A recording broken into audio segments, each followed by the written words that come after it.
Hey folks, this is Kelani. I want to talk to you about the Cassians. Now this is the human race in Wildstar. Before we start, both playable races of humans, the Cassians and exiled humans, are both Cassian. They have the same histories and they have the same homeworld.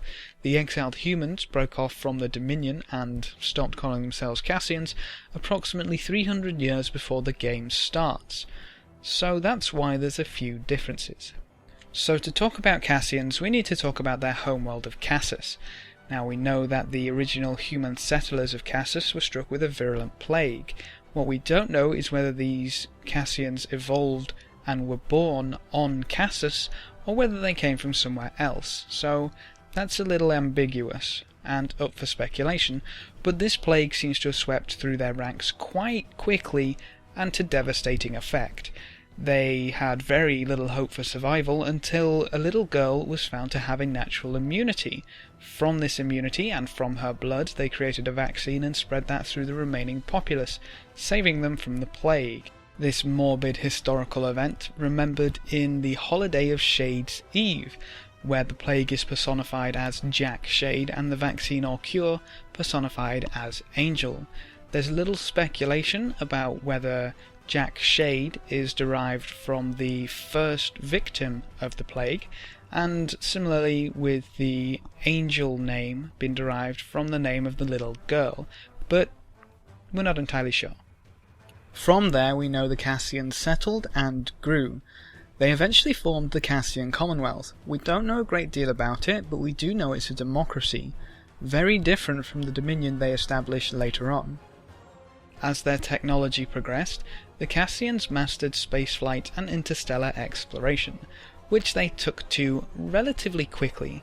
They started to explore, which got the attention of the Makari. Now the Makari told their masters, the Elden, who sent the Makari to Cassus with a little message. They wanted the legendary swords maiden Trissania Toria, and would gift in return something of immeasurable value. Most lore you read will tell you that the Cassians and Trissania agreed quite readily, which doesn't seem to be entirely true. It would seem as though the maiden fought back, destroying quite a lot of the Makari and renegotiating to take her sword maidens with her. Either way, Trissania departed for Nexus, and they were promised a gift in return. That gift was Dominus the Half-Blood. He arrived approximately 32 years after Trissania departed, calling himself the son of Trissania Toria, and a Elden-human hybrid known as a Lumini. Dominus called upon the Cassians to follow him, and together they would create the greatest empire the galaxy has ever seen. Thus the Dominion was born. While not much is known about Dominus's rule, his time as emperor is considered a golden age for the Dominion, probably due to rapid expansion and growth. Like most Lumini, Dominus was extremely long-lived and ruled the Dominion for almost 3 centuries. He died peacefully 292 years after the Empire was established, leaving the Dominion to his firstborn son, Asrion. The other children of Dominus founded the great houses of the Lumini and helped their brother lead the Dominion into the future. Under the leadership of Asrion, the Dominion took in the Draken. After defeating their High Clan Lord Zur in single combat, Asrion became known as Asrion the Conqueror, and the Draken swore eternal loyalty to him and his descendants. Everything after starts to get a little hazy. We know that the Chua are brought into the Dominion, but we're not sure if that's under the rule of Asrion the Conqueror or the Emperor after, Corral the Devout. We know that Corral ruled for at least 50 years, but we're not sure on any of the specifics. Shortly afterwards, the Elden disappeared.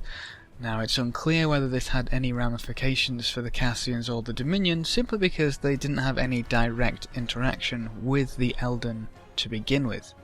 Fast forward approximately 1000 years and we meet Triani the Mad.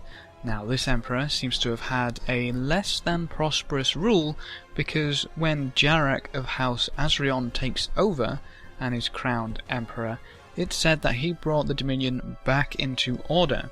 So it seems that the last 1000 years has been a bit dismal compared to the days of Dominus.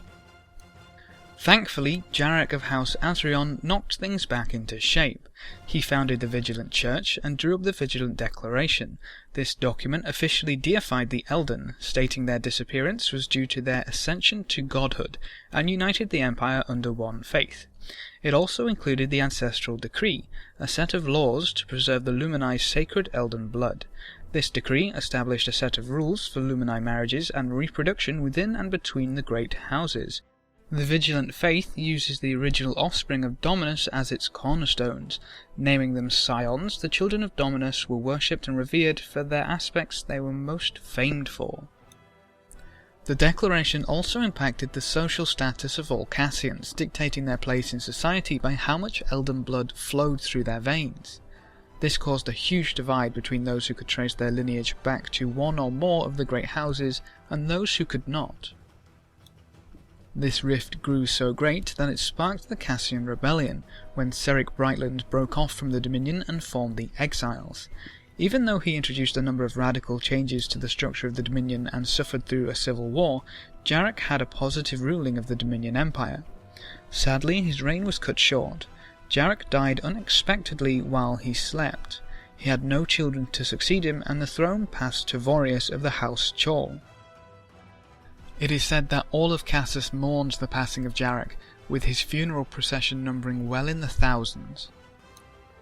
There were many suspicions surrounding Vorius and his coronation following Jarek's death. One of Jarek's cousins, Marcellus, was convinced Vorius had poisoned the emperor.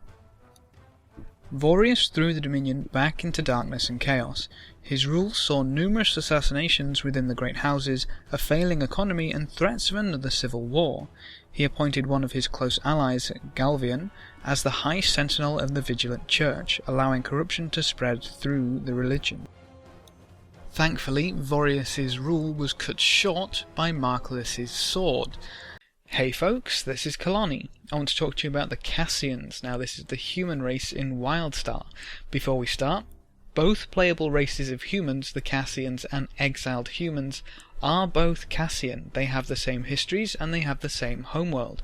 The exiled humans broke off from the Dominion and stopped calling themselves Cassians approximately 300 years before the game starts. So that's why there's a few differences. So to talk about Cassians, we need to talk about their homeworld of Cassus. Now we know that the original human settlers of Cassus were struck with a virulent plague. What we don't know is whether these Cassians evolved and were born on Cassus, or whether they came from somewhere else. So that's a little ambiguous and up for speculation, but this plague seems to have swept through their ranks quite quickly and to devastating effect. They had very little hope for survival until a little girl was found to have a natural